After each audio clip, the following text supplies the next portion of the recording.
Bismillahirrahmanirrahim. Assalamualaikum warahmatullahi wabarakatuh. Teman-teman yang dirahmati Allah, kita ketemu dalam video dokumentasi perjalanan umroh di bulan Oktober tahun 2019. Kami doakan semoga teman-teman yang belum pernah ke sana untuk bisa diberikan oleh Allah kemudahan dan rezeki untuk berangkat ke tanah suci, menunaikan ibadah haji, umroh iktikaf, dan umroh Ramadan, insya Allah. Amin ya rabbal alamin. Sebagaimana biasa, umroh yang kita kerjakan dimulai dengan belajar terlebih dahulu, sebagaimana kata para ulama, al-ilmu qabla al-qawli wal amal. Belajar terlebih dahulu dan berilmu sebelum berkata dan beramal atau berbuat. Kita melaksanakan manasik di Manasik Center Plaza Balikpapan. Sebagaimana biasa, manasik dikerjakan dengan beberapa sesi. Pertama, sesi membaca buku. Yang kedua, sesi penjelasan berupa video. Diakhiri dengan sesi praktek. Dan selesai dari praktek, kita makan siang. Lalu sholat zuhur berjamaah. Dilanjutkan dengan tanya jawab dan briefing berupa tips-tips dan hal-hal yang perlu dibawa dan apa yang tidak perlu dibawa selama jamaah mengikuti kegiatan umrah. Berangkat dari Bandara Balikpapan menuju Bandara Surabaya. Dan ketika itu kita berkumpul di Bandara Surabaya untuk bertemu dengan beberapa orang jamaah yang berasal dari Jawa. Karena ada sebagian jamaah Balikpapan yang mengajak keluarganya dari Jawa. Kemudian kita bertemu di Bandara Surabaya. Di dalam bis atau di ruang tunggu atau dimanapun di lobi hotel, kita lihat kursi terbatas. Yang laki-laki dengan kesadaran jangan duduk bila kita lihat ada yang lebih pantas untuk duduk daripada kita. Kalau ada yang sekiranya kelihatan membawa beban berat di tangan, lalu kita nggak ada tentengan, tawarkan bantuan. Setelah kita berkumpul di Bandara Surabaya, kita briefing terlebih dahulu sebagai bentuk reminder dari apa-apa yang perlu diketahui oleh jamaah sepanjang perjalanan. Mencakup bagaimana proses kita masuk dalam imigrasi, kemudian bagaimana cara kita mengatur tempat duduk, sampai kita pun harus mengatur boarding pass supaya nanti di dalam pesawat kita tidak perlu repot untuk tukar-menukar tempat duduk, di mana kita sudah bisa duduk dan langsung bersebelahan dengan keluarganya masing-masing. Di antara yang kami sampaikan ketika briefing adalah beberapa larangan, seperti larangan merokok, larangan makan dengan tangan kiri, larangan berfoto-foto dengan yang bukan mahram. Semua ini disampaikan dalam rangka untuk menjaga pahala para jamaah supaya tidak melakukan hal-hal yang sebenarnya dilarang dalam keadaan mereka tidak tahu atau belum diingatkan. Jangan merokok. Bila ada yang merokok dan sudah senyum-senyum, maka saya pasti tegur dan akan saya biarkan. Maka tidak boleh marah. Oke? Karena teguran saya pasti untuk kita bersama. Maka kalau mau ibadah harus ikhlas karena Allah. Jadi jangan sampai kita berangkat ini hanya untuk sekedar jalan-jalan, apalagi untuk sekedar pembuktian kepada orang-orang bahwa kita juga bisa ke tanah suci. Salah satu hal yang lain adalah jangan terlalu sibuk foto sana foto sini lalu menguploadnya setiap hari di medsos masing-masing, di status WA. Khawatirnya nanti jadi ria, khawatir nanti jadi pamer. Maka biaya yang sudah kita keluarkan 28 juta lebih ini bisa hangus pahalanya. Mas Adi, Mas Erwin, Mas Heri, Mas Rosi selalu yang paling belakang. Karena kalau saya sudah lihat antum berempat ada di belakang, berarti di belakang antum gak ada orang tertinggal. Terus saling senyum, saling sapa, tapi hanya sesama jenisnya. Ya, jangan sapa-sapa istrinya orang. Terus jangan makan tangan kiri. Kalau nanti saya dapati ada yang makan tangan kiri, mau tidak mau saya tegur. Ada jamaah Desember, ibu-ibu saya tegur. Bu, maaf bu, tangan kiri. Anaknya bilang, mama ini sudah dikasih tahu tangan kiri. Apa kata mamanya? Itu kan ustadz yang bilang tidak boleh. Kalau nenekku dulu boleh. Usahakan minimalisir minum es, karena di sana panas dingin. Khawatirnya radang. Biasanya pulang suaranya habis kalau terlalu banyak minum es. Kalau masuk ke Masjid Nabawi atau Masjidil Haram dan ada air zam-zam, usahakan minum air zam-zam yang tidak dingin, yang tulisannya not cold. Benda tajam, apa masih ada yang bawa? Kalau ada, nanti masih ada koper yang bisa masuk, kasih ke saya. Nanti di X-ray diambil biasanya. Payung, saya sepanjang jalan mungkin nanti agak cerewet, terlalu banyak aturan, tapi saya tahu bahwa aturan yang saya bikin semua adalah untuk kepentingan bersama. Mohon kalau kita ngumpul ke ruang tunggu, kemudian waktu di bandara, waktu imigrasi, waktu naik bis, di dalam Masjidil Haram, di Masjid Nabawi, sampai pulang, usahakan duduknya nggak jauh-jauhan. Karena semakin jauh semakin sulit untuk saya menghitung jamaah saya ada atau tidak. Bila nanti saya bilang kumpul di lobi jam 2:30, karena kita mau pergi umrah, mau pergi tawaf. Bila saya bilang 2:30, maka kumpulnya 2:30, jangan jam 2 baru pada bangun. Karena saya pastikan kalau jam 2 baru bangun 4 orang, ngantri kamar mandi pasti nggak selesai. Pasti nanti terlambat. Mau nggak mau ada yang bangun jam 2. Nah, itu supaya apa? Karena nanti ada hubungannya sama waktu sholat, sama azan, sama iqamat. Yang sudah saya hitung, sudah saya perikarkan waktunya. Yang kalau kita terlambat, kadang-kadang jadi meleset perhitungan waktu. Ya, nanti ada efek sama pipis, ada efek sama BAK, BAB. Yang di dalam area Masjidil Haram terdekatnya mungkin 100-200 meter. Jalan jauh, belum lagi ngantri dan lain-lain. Tentukan jam sekian ngumpul, maka ngumpul sesuai dengan jam yang saya sebutkan. Barang yang sering hilang, handphone, dompet. Handphone sering hilang di mana?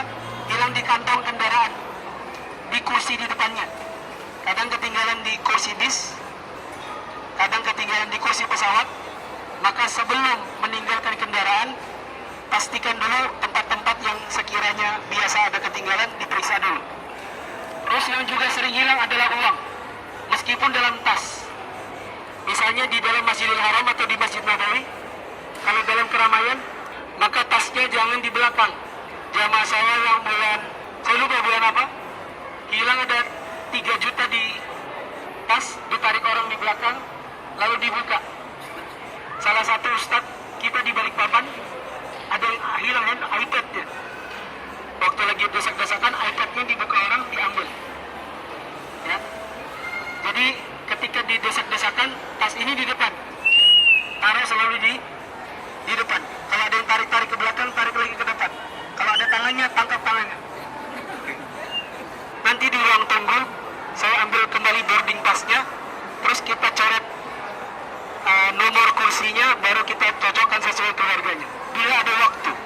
Kalau tidak ada waktu, berarti mau tidak mau tadi masuk dulu ke pesawat, duduk sesuai boarding pass-nya, baru nanti ketika sudah di atas baru kita tukar. Kita sekarang masuk ke ruang tunggu. Sholatnya zuhur asar langsung 2 terus 2. Jamak apa namanya? Jamak qashar takdim. Karena kita kerjakannya di sholat zuhur. Mari kita masuk ke ruang tunggu. Barangnya jangan sampai ketinggalan. Kita di dalam pesawat insya Allah 11 jam. Mau nggak mau pakai apa namanya? Jaket.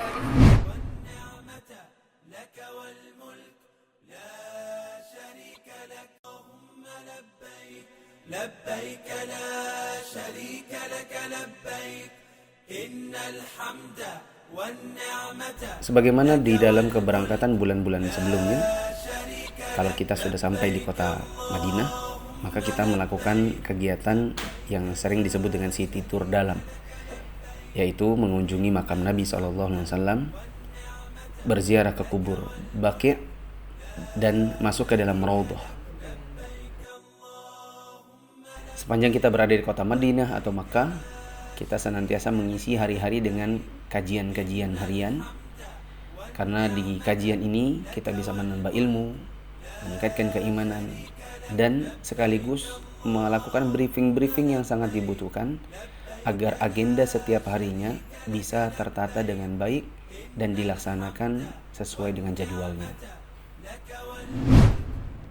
Di hari kedua kita berada di kota Madinah, kita melakukan city tour luar. Kalau kemarin city tour dalam, hanya sekarang city tour luar. Sebagaimana biasa yang kita kunjungi pertama adalah Masjid Quba, dilanjutkan dengan pergi ke kebun kurma, dan seperti biasa kita hanya jalan ke sana. Adapun belanja-belanja akan lebih hemat kalau kita belanjanya di dekat Gunung Uhud. Selanjutnya kita berangkat ke Gunung Uhud dan berziarah ke makam syuhada Uhud. Lalu dilanjutkan dengan belanja, karena belanja di kaki Gunung Uhud itu lebih murah, karena di sana orang berjualan hanya dengan tenda, bukan dengan sewa hotel, tidak ber-AC, sehingga akan lebih murah dibandingkan dengan para penjual yang ada di sekitaran hotel-hotel dekat Masjid Nabawi. Hari berikutnya, di hari ketiga, kita akan persiapan untuk berangkat menuju kota Makkah. Pertama yang kita lakukan adalah berangkat ke Bir Ali untuk menunaikan ihram. Selanjutnya kita berangkat ke kota Makkah. Sesampainya di kota Makkah, kita makan malam terlebih dahulu. Dan alhamdulillah di bulan Oktober 2019 kemarin kita menginap di Hotel Royal Majestic. Hotel ini bagus dan enak dalam sisi adanya musola untuk briefing dan melaksanakan kajian. Setelah makan malam, kita melaksanakan sholat maghrib dan isya secara jamak qashar berjamaah. Dilanjutkan dengan pembagian kamar. Lalu kami berjanji untuk bertemu di lobi hotel kurang lebih jam 2:30 subuh untuk sama-sama melaksanakan tawaf, sa'i, dilanjutkan dengan tahallul. Dengan target selesai kita dari sa'i ke-7, kemudian sholat subuh, lalu kemudian keluar dan melaksanakan tahallul, sarapan, lalu kemudian istirahat. Di pagi harinya baru kemudian kita melaksanakan sholat subuh secara berjamaah. Sambil menunggu syuruk, kita bisa berkumpul untuk kajian atau tanya jawab singkat di dalam Masjidil Haram. Di hari ketiga kita berada di kota Makkah, kita melaksanakan city tour. Dan sebagaimana biasa yang dikunjungi diantaranya adalah Gua Thur, kemudian Arafah, Mina, Muzdalifah, dan biasanya kita request ke Muassasah untuk mengantar kita ke Hudaybiyah melihat peternakan unta dari dekat. Ini adalah agenda ketika kami jalan-jalan ke pameran sahabat namanya. Di situ kita diperkenalkan tentang para sahabat Nabi Shallallahu Alaihi Wasallam. Di hari-hari terakhir biasanya kita ada briefing kepulangan supaya para jamaah mengetahui tentang kapasitas koper, berapa kilo yang maksimal mereka bisa bawa, bagaimana bila over bagasi, bagaimana cara mengakali agar koper tersebut bisa mengangkut seluruh bawaan dan oleh-oleh yang sudah terlanjur terbeli supaya tidak perlu menambah biaya bagasi. Di hari kepulangan kita ngumpul dulu di lobi hotel, lalu berangkat bersama menuju kota Jeddah. Dan yang pertama kita lakukan adalah mampir dulu di salah satu restoran fenomenal yang ada di Saudi, yaitu Al-Baik. Apa rasanya? Nah, teman-teman, semoga Allah mudahkan rezekinya untuk bisa kemari dan minta travelnya untuk mampir juga ke sini. Apapun yang kita makan di sini, semoga teman-teman juga insya Allah bisa merasakannya kapan-kapan. Sesampainya kita di bandara, kita check-in, dan biasanya ada petugas yang membantu. Setelah kita menerima boarding pass, kita bisa tukar-tukaran tempat duduk supaya nanti di dalam pesawat kita sudah dapatkan tempat duduk yang bersebelahan dengan keluarga dan mahramnya masing-masing. Sesampainya di kota Surabaya, kita lanjutkan perjalanan ke kota Balikpapan. Dan alhamdulillah secara overall semua perjalanan kita berjalan dengan lancar. Agenda semua sesuai dengan target-targetnya. Makanya jamaah ya pulang dalam keadaan senang dan senyum. Alhamdulillahirrahmanirrahim. Wassalatu wassalamu ala asyrafil anbiya wal mursalin wa ala alihi wa ashabihi ajmain. Kita bersyukur kepada Allah pulang selamat. Yang sakit kayaknya sudah mulai segar. Insyaallah akan segera bertemu dengan keluarga. Kita berdoa kepada Allah semoga ibadah perjalanan kita selama 9 hari ini semuanya diterima oleh Allah, dan semoga doa-doa yang kita panjatkan selama di sana dikabulkan oleh Allah. Apa yang sudah kita kerjakan selama di sana, mungkin nanti setelah pulang tidak sama lagi seperti kita di sana. Orang bilang kayak tomat, pergi tobat, pulang kumat. Jadi waktu sebelum berangkat jarang sholatnya di rumah, atau waktu belum berangkat sholatnya di masjid tapi selalu masuk. Waktu di sana setengah jam atau paling tidak jelang azan sudah berangkat. Sempat qobliyah, sempat tahiyatul masjid, sholat tidak masbuk. Tapi setelah kembali kita kembali disibukkan dengan kegiatan-kegiatan kita duniawi. Maka jangan sampai nanti ini semua melalaikan, baru pulang sudah kembali lagi. Bapak Ibu yang dirahmati Allah, untuk menjaga konsistensi setelah pulang, maka 2 hal yang paling dibutuhkan. Pertama, ke majelis ilmu. Karena kalau ke majelis ilmu, insya Allah hati itu selalu tercas. Ada selalu semangat untuk beribadah kepada Allah. Tapi kalau setelah pulang jarang ke majelis ilmu, mungkin hitungan hari, minggu, atau paling lama bulan, habis itu kita kembali lagi jarang beribadah kepada Allah. Maka dengan adanya majelis ilmu, batin akan senantiasa terisi. Yang kedua yang juga dibutuhkan adalah teman yang baik, yang selalu mengajak kita kepada kebaikan. Jangan lupa nanti untuk senantiasa jaga ukhuwah. Nanti insya Allah saya buatkan grup ibu-ibu dulu. Nanti saya keluar dari ibu-ibu, jadi terpisah grupnya, bapak-bapak sendiri, ibu-ibu sendiri, sehingga percakapannya pun terjaga, masing-masing laki-laki dan masing-masing perempuan. Kalau ada utang-utang saya yang saya mungkin lupa, seperti kembalian tahallul, atau mungkin ada yang belum, seperti Mas Jainal sama Mas Chandra, itu masih ada refund koper 500 ribuan belum terlaksana, maka mohon diingatkan, jangan dibiarkan, karena nanti jadi beban saya di hari kiamat. Dan saya akan buka lagi tabel-tabel mana yang belum tertunaikan, akan segera saya tunaikan. Assalamualaikum warahmatullahi wabarakatuh. Ya, kalau kesan kita untuk kesana, memang kalau saya pribadi baru pertama kali di sana ya. Kalau untuk travelnya sendiri, alhamdulillah baik, ajaran baik, ustadznya ikut terus, ngajari terus. Nah itu lebih bagus. Kalau biasanya kan kita nggak tahu siapa yang ngantar, siapa yang sibukkan masing-masing. Ya intinya seperti itu. Kalau memang saya pribadi banyak salah atau enggak, saya mohon maaf.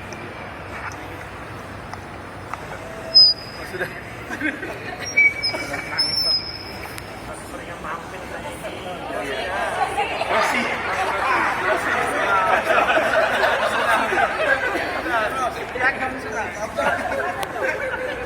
Assalamualaikum warahmatullahi wabarakatuh. Flashback sedikit di awal mau berangkat umroh. Umroh pertama saya sempat gagal yang pertama, yang kedua hampir gagal juga. Kemudian ada arahan dari Ustadz Mufli memberikan solusi. Alhamdulillah akhirnya berangkat. Yang kami harapkan beribadah sesuai dengan sunnah, betul-betul terlaksana. Segala puji bagi Allah yang telah memberangkatkan kita untuk umroh dan telah memberikan kenikmatan kita sehingga kita dapat sampai lagi ke tanah air dengan selamat dan dengan kondisi yang sehat. Ini adalah umroh saya yang pertama, dan semoga nanti kita semuanya bisa pergi untuk berumroh lagi dan syukur-syukur berhaji. Saya senang dan berkesan ikut beliau Ustadz Mufli, karena beliau pertama membimbing kita sesuai dengan sunnah-sunnah Rasulullah Sallallahu Alaihi Wasallam. Beliau membimbing dari mulai akan berangkat sampai di Madinah, sampai di Makkah, sampai mau pulang beliau bimbing terus step by step, sehingga kita bisa melaksanakan umroh ini dengan lancar, alhamdulillahirabbil alamin. Ya, kita berdoa semoga kita nanti bisa bertemu lagi untuk umroh, terutama umroh Ramadan dan juga untuk haji insyaallah. Bapak Ibu yang dirahmati Allah, demikian untuk sambutan perpisahan.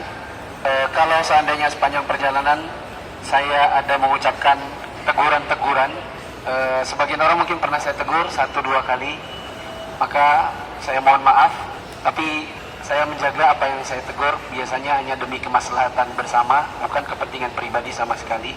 Kalau seandainya ada candaan-candaan saya yang mungkin kurang berkenan, saya mohon maaf, tapi saya tahu apa yang saya kerjakan berupa candaan itu biasanya mengeratkan sepanjang kita perjalanan, karena dalam safar berombongan biasanya kan setiap orang punya gaya masing-masing yang mungkin ada kadang-kadang ingin memisahkan diri atau yang semacamnya, sehingga kalau ada candaan biasanya supaya semuanya lengket, karena capek perjalanan umroh itu. Yang capek itu biasanya sedikit demi sedikit ada obatnya kalau ada tawanya. Kepada ibu-ibu, saya juga mohon maaf kalau seandainya bimbingan saya kepada ibu-ibu kurang maksimal. Kalau seandainya mungkin ada kata-kata yang saya ibu-ibu kurang berkenan, saya mohon maaf. Ini kekurangan dari saya pribadi, dan segala hal yang kita kerjakan bersama dan merupakan kebaikan dan kelancaran semua adalah karunia Allah Ta'ala, yang kalau bukan karena kekuatan Allah dan daya dari Dia, mungkin perjalanan kita tidak akan selancar yang kita rasakan sekarang ini. Bapak-bapak dengan bapak-bapak, ibu-ibu dengan ibu-ibu, kita salaman, berkeliling, gak usah pakai sholawat. Salaman, mohon maaf, siapa tahu mungkin kita ada saling kurang dalam berinteraksi, atau pernah berkata yang mungkin nggak sengaja, maksudnya bercanda tapi kemudian ada yang tersakiti.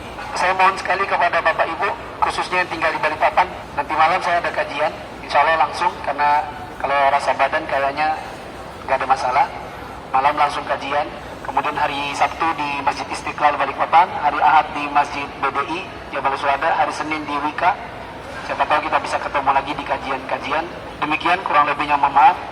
Subhanakallahumma wa bihamdika asyhadu an la ilaha illa anta astaghfiruka wa atubu ilaik. Wassalamualaikum warahmatullahi wabarakatuh. Ya hamilal Quran. Memang sangat berbeda suasananya kalau kita bandingkan dengan umroh i'tikaf, di mana umroh i'tikaf biasanya lebih lama, 2 kali lipat durasinya dibandingkan umroh reguler.